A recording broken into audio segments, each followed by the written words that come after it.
General Chiwenga is going to the president of Zimbabwe. Azvipere muchichabvunduka panguva ine kuri kuonekwa kunzi vanhu vari kunyatsoona kuti future yeZimbabwe iri mumaoko ageneral. Amen. Mashoko ari kubuda achichaendera pasocial media. We are just seeing mapost evanhu.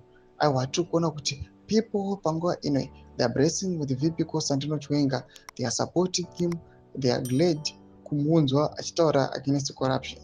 Sanapinda mashoko ari kuda panguva ine zvichazobuda pachena kuti general zvakamboita na 2017 kudefenda the constitution panguva ine ndo zvava kusapoterwa again nevanhu vari kusubscribe like kuti mabell icon. Tipinda pahendo yeXI Nelson Mudanyira chiti General Chiwenga is going to be the president of Zimbabwe. Any Zimbabwean who will vote for ED is absolutely delusional.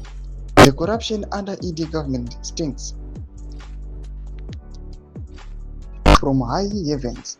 Look at Gwamatanga, bastard releasing money like he is popping popcorn seriously. Zimbabweans, when are you going to stand up to this evil corruption happening every day openly?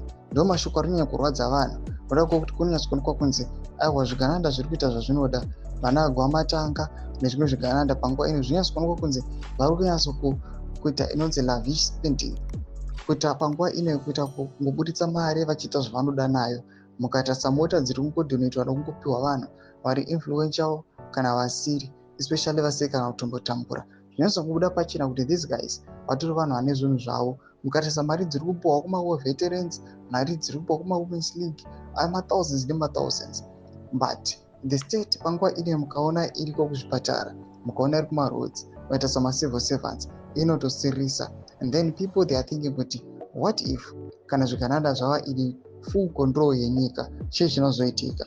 Ngozve mafunguro enyu muri kudi pamusoro pechitwe chipinda comment section medzo mafunguro enyu. So subscribe or like, on the bell icon.